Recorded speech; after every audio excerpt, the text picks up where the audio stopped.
Dans cette vidéo, je fais un bilan, je vais revenir sur toutes les licences que je possède des éditions Meian, des mangas que pour la plupart je possède via des services presse grâce à mon partenariat avec la maison d'édition, mais pas que.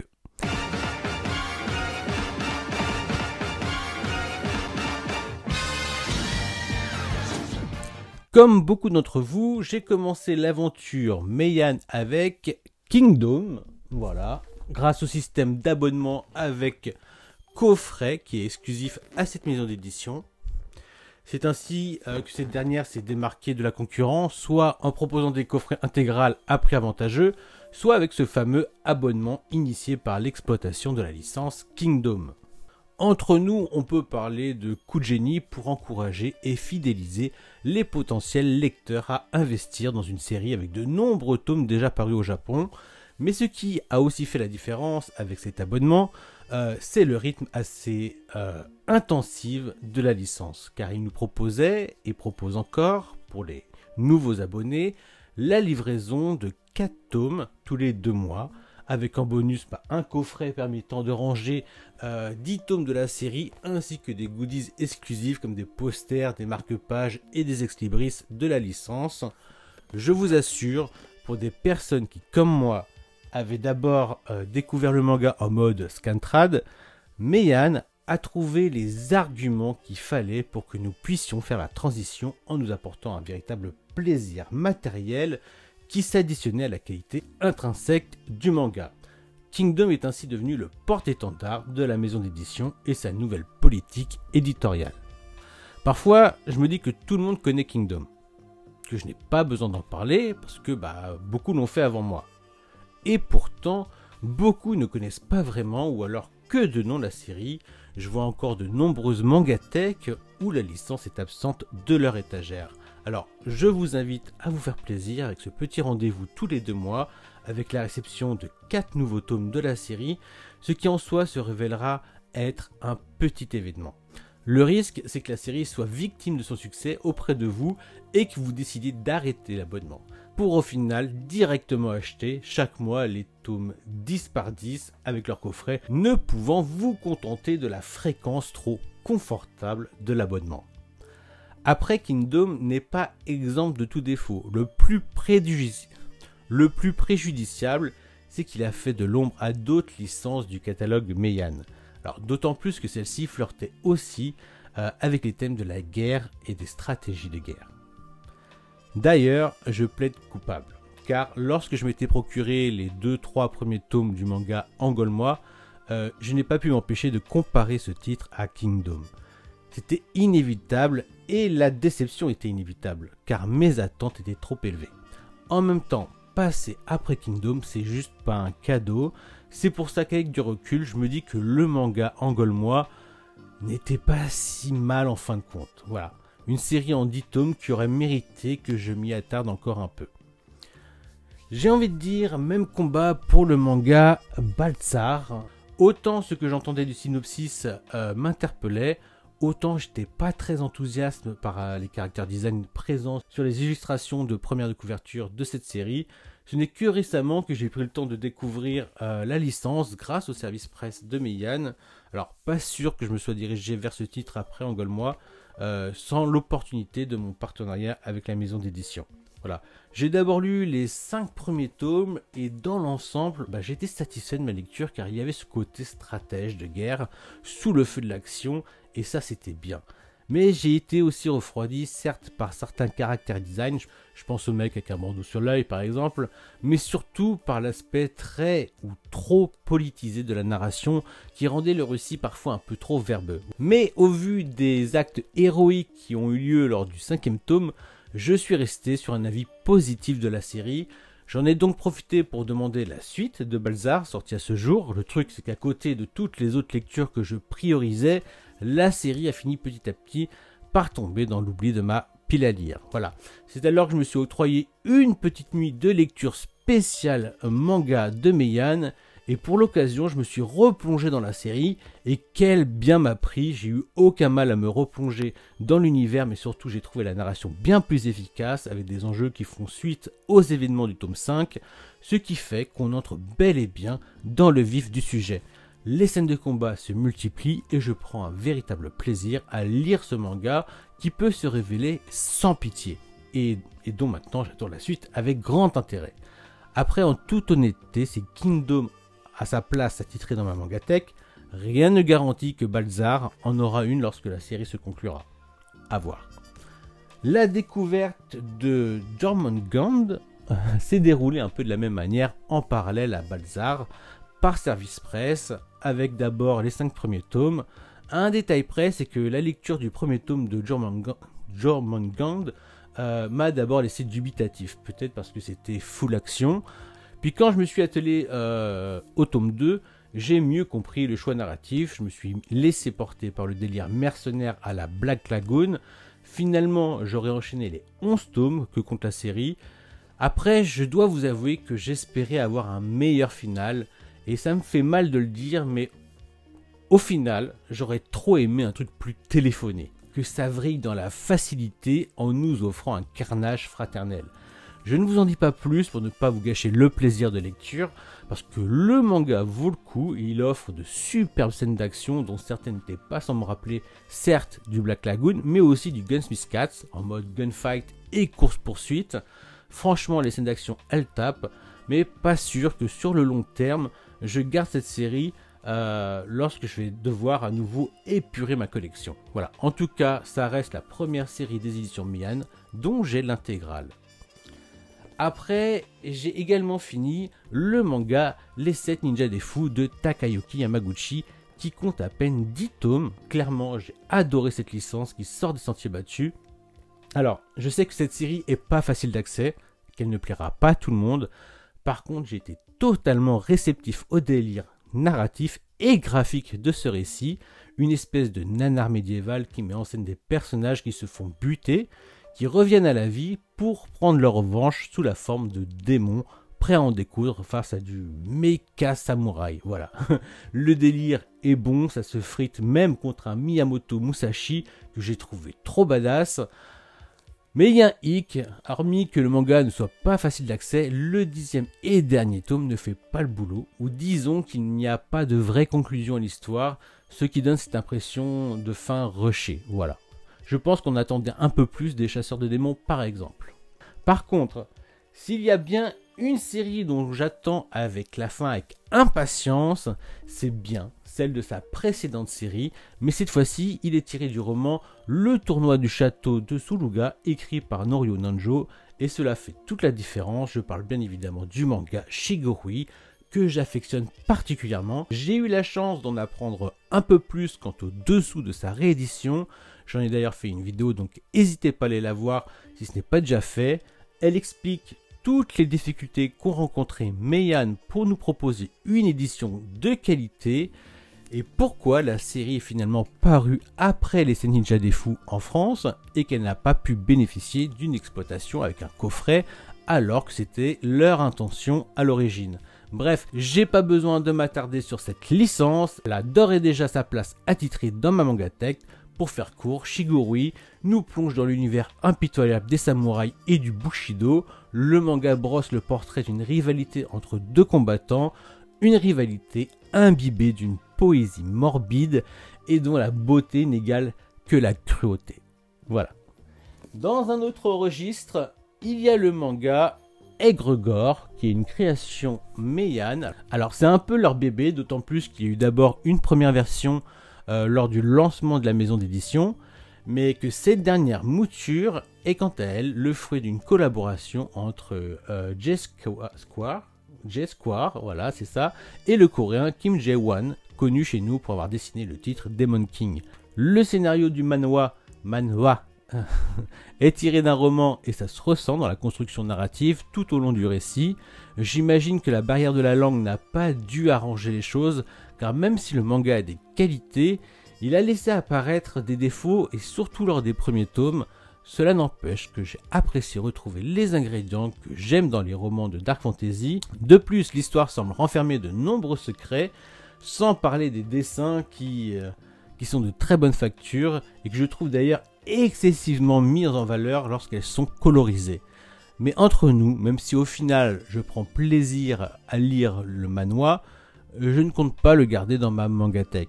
Puis si vous regardez bien, c'est même exceptionnel que je dispose d'un titre non japonais sur mes étagères. Pourtant, j'ai eu une période, j'ai pris plaisir à collectionner des manhwas tels que les œuvres de Kim Yong-ho avec High School Banya et de Yang Jiang 2, je sais pas comment on dit, avec Island et le Nouvel An Yoyoshi, puis ça m'est passé. Voilà.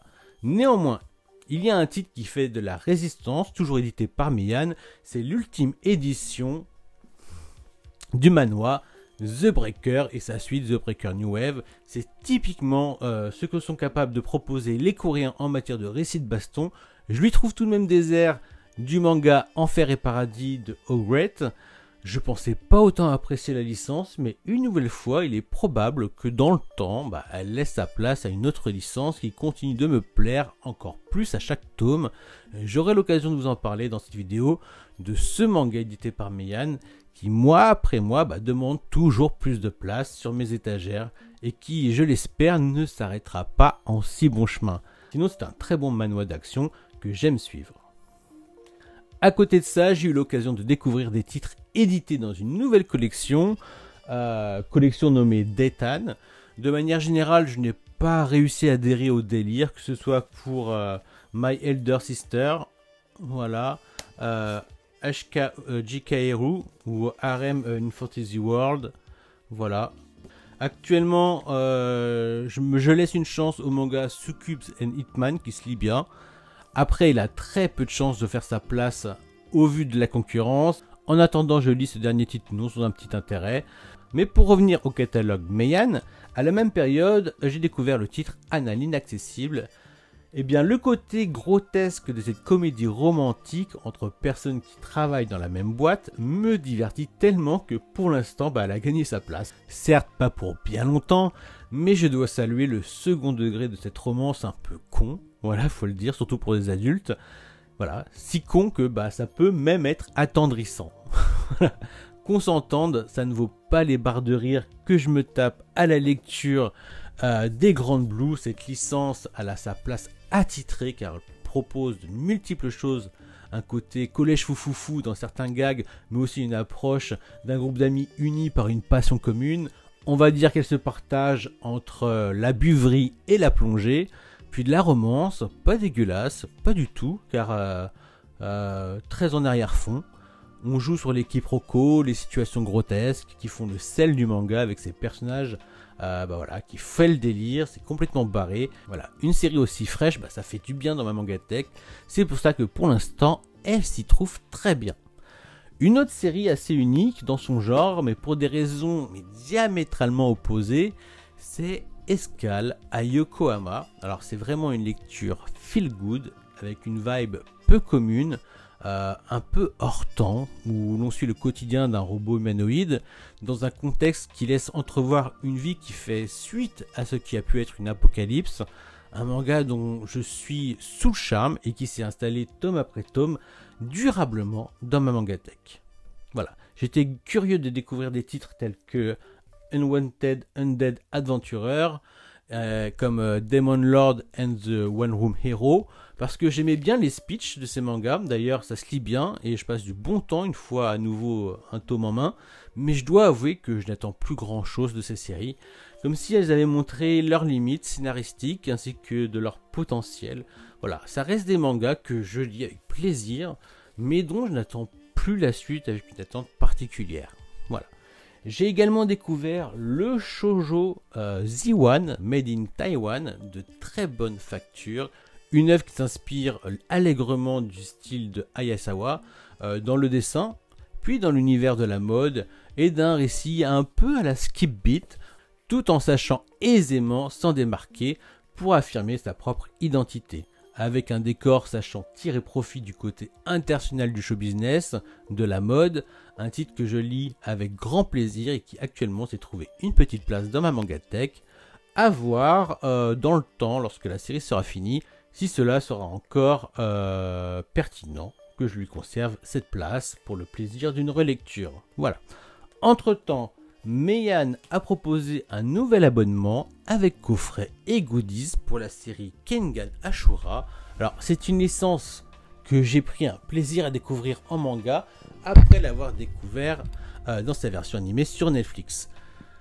Et soit dit en passant, même si j'affectionne particulièrement les bons mangas de baston, dans le genre, je lui préfère largement Tough ou Baki.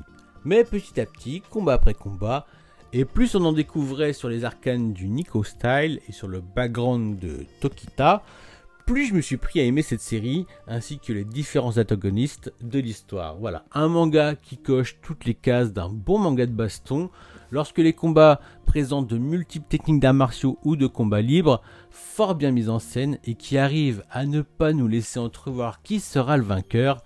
Alors en soi, il n'y a rien de bien original, hormis qu'on est loin de la bouse qu'est Valkyrie Apocalypse. Voilà. En termes de thriller, bien installé sur son étagère, il y a le manga Gannibal, qui aura le palmarès d'avoir su attiser l'intérêt de ma femme pour un manga, ce qui n'est pas rien, puisque ça lui passe généralement totalement au-dessus de la tête. J'attends le dernier tome de la série pour avoir la confirmation que cette licence fait partie des meilleures du genre. Ce qui est sûr, c'est qu'elle aura su conquérir la plupart de ses lecteurs, tant par son style graphique que sa narration. On peut parler d'une révélation, malgré un thème sur le cannibalisme, pas forcément accrocheur. Ensuite, je pense qu'il est inutile que je m'attarde sur les deux derniers abonnements que sont Baki the Grappler et Karaluki Circus. A noter que Karakuri Circus fait partie de mon abonnement et non d'un service presse comme la majorité de mes Kingdom. Karakuri et Baki ont déjà eu l'occasion de flopper lorsqu'ils ont d'abord été édités par Delcourt. J'entends bien que pour Baki, c'était la série Backer New Grappler, la seconde saison, ce qui n'empêche que la prise de risque était élevée face à des endroits plus que réticents suite à ce premier échec commercial en France. Clairement, Meian n'avait pas le droit à l'erreur et on peut le dire sans faire le susboule qu'ils nous ont offert une édition qualité-prix jusqu'ici inégalée. Ce qui est un sacré tour de force, surtout en cette période d'inflation. D'autant plus que les ventes sont au rendez-vous, même si c'est sûr que pour l'investissement que cela a demandé, ces mêmes ventes méritaient de se multiplier. On peut espérer que ce sera le cas avec le temps, car honnêtement, le contenu de ces deux licences sont tout simplement prodigieux. Voilà, en termes de shonen d'action et de baston, on peut difficilement faire mieux près de 25 ans plus tard pour l'un et plus de 30 ans pour l'autre. Voilà. Et de disposer de ces deux œuvres cultes du patrimoine du manga japonais dans sa mangathèque est un véritable honneur. Vu la qualité intrinsèque de ces deux œuvres ainsi que de Kingdom, si vous avez la possibilité de vous offrir ces abonnements, n'hésitez pas une seconde, faites-vous plaisir, vous ne devriez pas le regretter. Encore moins si vous avez l'occasion de vous faire offrir l'un de ces abonnements. C'est ce que j'appelle un très beau cadeau, d'autant plus qu'il se prolonge dans le temps. Bref, valeur sûre. J'allais vous quitter sans m'attarder sur 2-3 séries qui diffèrent par leur format. Je pense au manga From the Children's Country, j'ai un très mauvais anglais je sais, qui compte juste 2 tomes, mais comme vous pouvez le voir, je n'ai pas été plus intéressé de lire la suite du tome 1. Le récit reprend un élément tout droit tiré du roman Sa Majesté des Mouches, en nous invitant à suivre des enfants obligés de survivre dans un monde où tous les adultes ont disparu. Enfin, disparu, disons que chaque être humain atteignant l'âge adulte se voit transformé en monstre bouffeur d'enfants. Voilà. Dans le principe, le titre avait tout pour plaire. D'ailleurs, il oscille avec du bon, mais aussi du moins bon. Le truc, c'est que j'ai vraiment pas accroché au personnage, je trouve ça un peu bateau et que j'ai préféré m'épargner une fin de série forcément décevante. Voilà. Dans un registre totalement différent de tout ce que j'ai eu l'occasion de lire dans le catalogue de Meian, j'ai voulu tenter le one-shot Mon bourreau de père est enfin mort. Et j'ai pas été déçu par ce récit autobiographique de la mangaka qui dans sa jeunesse a subi les violences manifestes de son père, mais pas que. Et il est intéressant de suivre les conséquences tout aussi manifestes sur la personnalité de notre autrice, tout aussi autocritique envers elle. Au final, je suis très surpris que ce titre apparaisse dans le catalogue de Meian, mais je serais ravi qu'il tente de nouveau l'expérience, car pour le coup c'était une sacrée bonne pioche. Enfin, possible que je le rangerai aux côtés d'autres maisons d'édition pour le coup, proposant des titres autobiographiques, si ce titre reste un cas isolé dans les prochaines parutions de Meian. Voilà. Et pour finir cette vidéo des mangas qui me sont parvenus en service presse, je vous présente Magica. Voilà, autant dire que je trouve l'objet superbe. Si The Breaker a servi de test pour l'édition de Baki, on peut clairement dire que Magica a servi de test pour l'édition de Karakuri Circus. Car l'un comme l'autre propose des attributs qui leur sont propres face au reste de la production. Déjà sa cover, puis ses couleurs, puis ce petit plus qui fait tellement la différence, là, cette absence de code barre une fois que son étiquette est enlevée, donne à ce bouquin un aspect libre de collection assez délicieux. En plus à l'intérieur c'est du full color, avec ce style très aquarelle qui sert à un récit et tout ce qu'il y a de plus onirique. Franchement on est gâté déjà par l'objet, mais en plus les histoires contées dans ce manga sont vraiment plaisants à lire, ce qui rend l'expérience très agréable, bien qu'au final les récits restent assez anecdotiques puisque je m'en souviens pas. Voilà. Mais on dira que ça donnera une excellente raison de les relire. Sur ce, j'espère que cette vidéo vous a plu. Ayant été un peu débordé par mes lectures, j'estimais qu'il était temps de faire un petit point sur les services presse provenant de Meian, ce qui correspond globalement à un bilan lecture de ces licences. D'autant plus que la relève arrive avec d'autres titres tels que par exemple Ina Matsuri. Voilà, et puis il y en a d'autres qui arrivent. J'en ai pas parlé dans cette vidéo, mais je me suis aussi intéressé à des titres Boys Love des éditions Anna, que j'ai également reçu par service presse. Alors je me suis pas épanché dessus car je l'ai déjà fait dans une vidéo exclusive au thème du Boys Love. Et là ça l'a grave flop.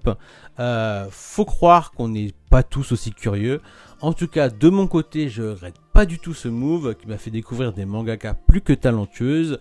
Et pour sûr que je vais continuer à découvrir cet univers de niche. Je vous dis à bientôt, qui sait, peut-être pour un spécial hot manga, un spécial bilan lecture des hentai que j'ai reçus en service presse, qui sait. Prenez soin de vous, ciao.